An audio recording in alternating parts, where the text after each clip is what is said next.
Hey, welcome back. Good to see you one last time here.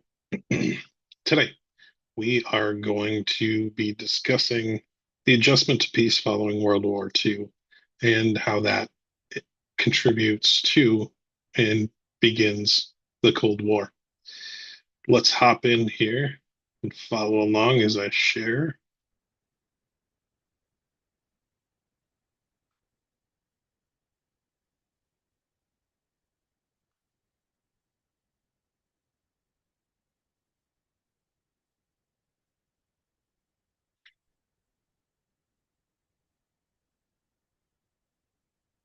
Here we go. Let's do this. So, following World War II, we have two superpowers emerge. And these two new powers, the Soviet Union and the United States, are looking to spread their influences around the globe. So, what we're going to discuss today are the foundation or where this starts to stem from. It starts with the Yalta Conference. At the Yalta Conference, Winston Churchill, the Prime Minister of England, Franklin Roosevelt, or FDR, the President of the United States, and the leader of the Soviet Union, Joseph Stalin, all come together at this conference and they see the end of the war in sight, the end of this war.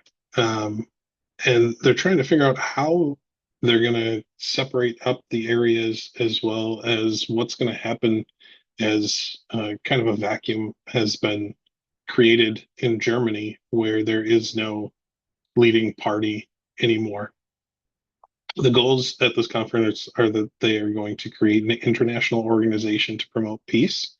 This is going to end up being a little bit more successful than what we talked about previously with Woodrow Wilson and his League of Nations. Here, we're talking the UN. And as we know, the UN is still around today, so we know that that was a little bit more successful. Um, the Western leaders, Churchill and Roosevelt, are looking for Germany to be a free democratic state. Stalin, on the other hand, is looking for communists. And what we don't really get out of this meeting is exactly how Germany is going to be taken care of at the end. So we fast forward a little bit. The war is now over. FDR has passed away, and his vice president, Truman, becomes president. Here at the Potsdam Conference, where Truman's going to lead the show and Churchill and Stalin are both going to be there, the decision is that they're going to split up Germany and control four zones. The US, the French, the British, and the Soviets are all going to take uh, an area within Germany. Berlin itself, the capital, is going to be split down the center as well. And you're going to have East Berlin, which would be in control of the Soviets, and West Berlin in control of the Western nations and capitalism.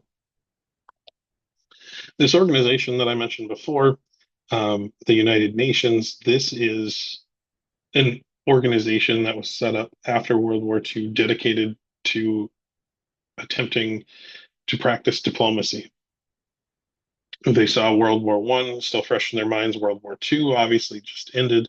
And how can we make sure that we prevent a World War III? Here, these five members come together and start what's the United Nations. The US, France, Britain, China, and Russia all playing a major role as permanent members within this organization. And this is an organization that's set up after World War II, dedicated to resolving international conflicts. Here is where we start to get into the Cold War. The Cold War was a time of paranoia and a time of concern all around the world. I'm going to link this video here in in the module. You'll have an opportunity to watch it, pause this lecture, go check it out. You can't do a YouTube video within a YouTube video here, so check that out. This is Bert the Turtle, and he's discussing what the proper method is in case you are under a nuclear attack.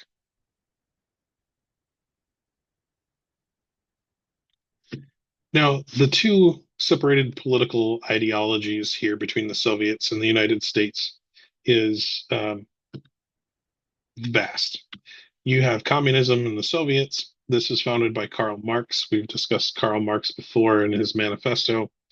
And what Lenin is going to do is he takes over is he's going to take the ideas of Karl Marx and really start to alter it to what he thinks will be the most successful version of communism.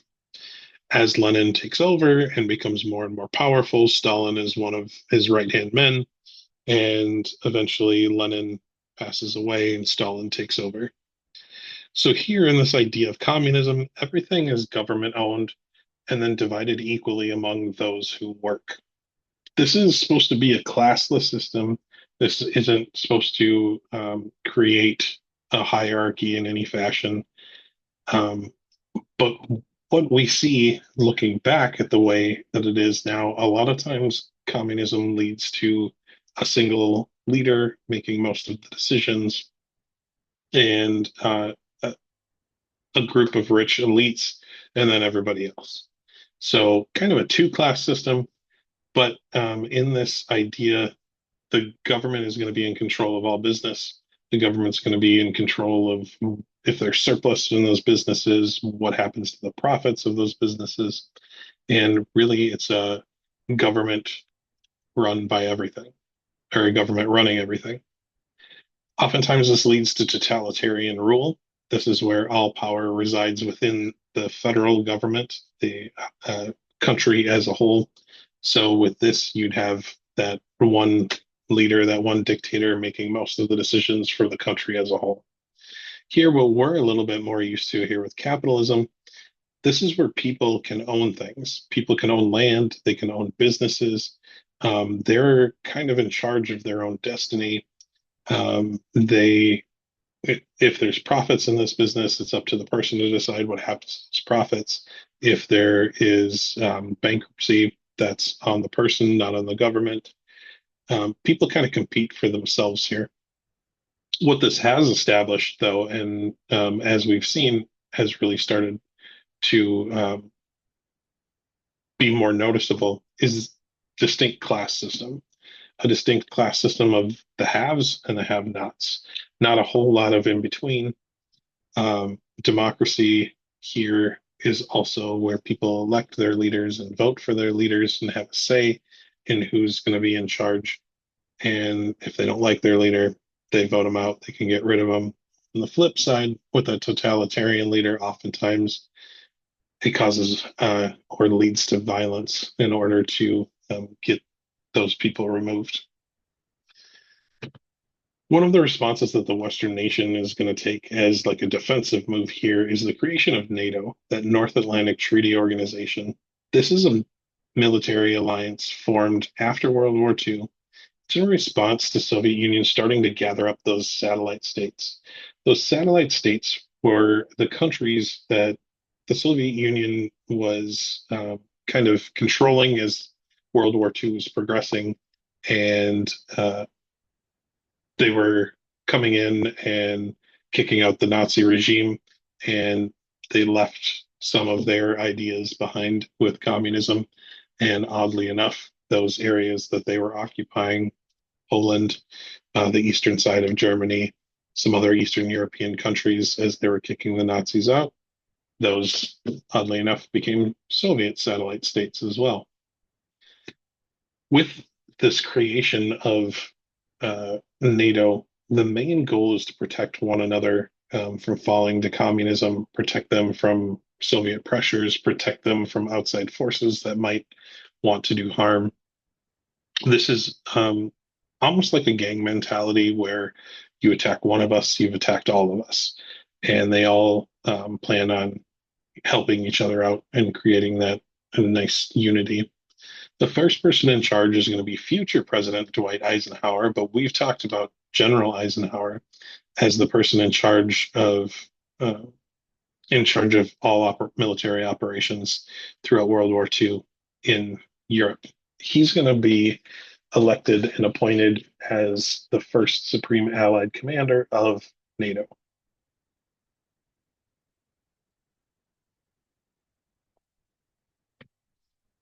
Here we start to have a clear division between these Western European and Eastern European and Soviet areas. There is going to be a figurative Iron Curtain that comes down, and I think it's a very descriptive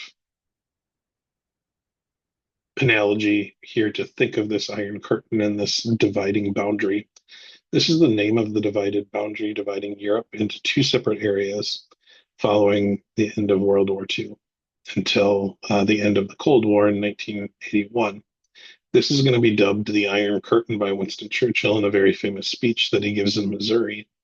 But this term symbolizes the efforts by the Soviet Union to block itself and its satellite states from open contact with the West. It's to keep the West in the West, keep democracy and capitalism in the West, and allow just for communism in the East. On the east side of that Iron Curtain, as you see up here in the map, the purple states, those are your Soviet Union states. The blue, those would be your Western NATO countries. Cutting up Berlin, as Berlin gets divided, the Iron Curtain divides communist and democratic areas. But what about Germany? Germany is going to be split up and occupied, as I said, mentioned earlier, into four states, occupied by the British, the French, and the Americans. Here, Berlin is going to be split into two districts as well, Communist East and Democratic West. This split, half is going to be controlled by the United States, half is going to be controlled by the Soviet Union. This Berlin Wall, as you see in the pictures on the right, in the upper right, this is what pops up overnight, really just a barbed wire fence. But as Khrushchev, the person who takes over after Stalin dies, gets word that people are escaping from east to west at high numbers, he orders a wall to be built. Literally overnight, this barbed wire fence goes up, and within the month, you'll have this concrete wall that you see in the lower right-hand corner. This concrete wall is going to serve as a symbol of the Cold War as long as the Cold War lasts. You're going to have this separation, this division of people, this division of political ideologies, and it's going to stand until the war and until the wall starts to come down. And oddly enough, at the same time that the symbol of the Cold War starts to crumble, as does the Soviet Union. The US during this time is going to hold this idea of a domino effect, that if one country falls to communism, all countries neighboring it will also fall to communism. Here you see what looks like the childhood game dominoes. You have China being communist. Oh, now Korea is going to be communist. Oh, now Vietnam is going to be communist. And you see one after another, after another, after another, they start to turn communist. This is a very visual analogy and somewhat easy to understand that it could happen, but this was kind of taken to the extreme during that Cold War. This is what's going to lead to the Korean War, the Vietnam War, the interventions in Laos and Cambodia, all in an attempt to hopefully subvert this domino theory according to those in charge at the time. Here with the containment theory, this is the idea that someone who is in a sphere of influence is a place where another country controls what happens, even though it doesn't necessarily rule that particular country.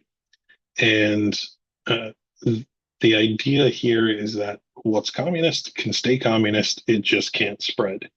So they're trying, the US is going to have this policy of trying to contain it in one spot. It's going to lead to some things like Truman Doctrine that we'll talk about in just a second. But this sphere of influence, there was strong concern from the United States that the Soviets were controlling too many areas and they were looking to put a stop to it. So this is the response of the moves made by the Soviet Union to enlarge their communist sphere of influence from Eastern Europe, then into China, then into Korea, then into Vietnam and other places. And this Tupperware is a good example of something that tries to contain or hold things in. It doesn't let them get out. And that's the exact theory there with the containment theory.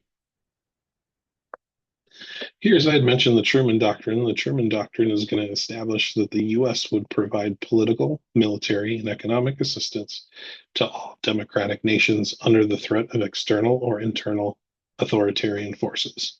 So essentially, anyone that is being challenged by communism that is a democratically led nation at the time, the U.S. is going to intervene and try and stop that movement. The Truman Doctrine effectively remade U.S. foreign policy. This is a major shift from what FDR and some previous presidents had looked at, which was isolationism, kind of taking the U.S. off by itself, making some economic deals and things like that outside the nation, but any conflict outside the United States they weren't interested in. This turns into more of an interventionalism or a way for the US to intervene kind of as like a police force trying to continue and stop that domino theory, trying to practice containment, and trying to keep democratic states democratic. The Marshall Plan is something else that's going to set off the Soviet Union. The Marshall Plan is an idea, it's an American initiative to aid Western Europe and help them rebuild following World War II. Soviet Union's not going to like this. They're going to want to be in full control of what happens to the aid that's going to Germany. They're also going to look for knowing exactly how much each country is going to get. The French, the British, the United States aren't going to be down with that idea, and pressure is going to start to boil here over this idea of the Marshall Plan.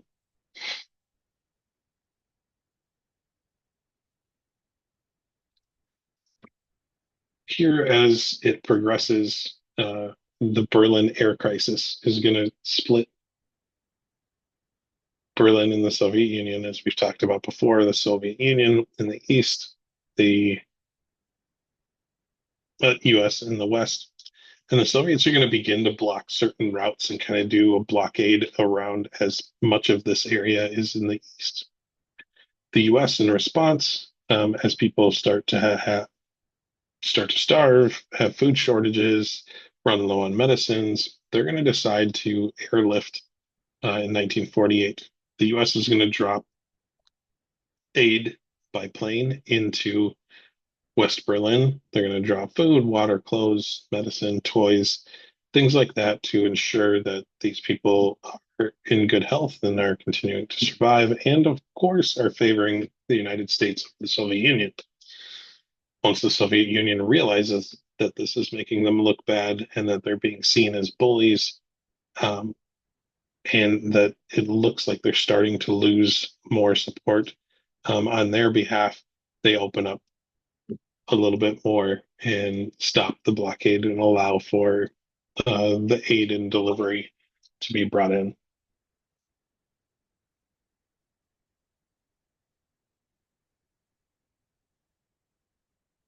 Now, everything that I just said, I'll put this video in the assignment as well, so you can have a chance to listen to John Green talk about it just the way that John Green normally does.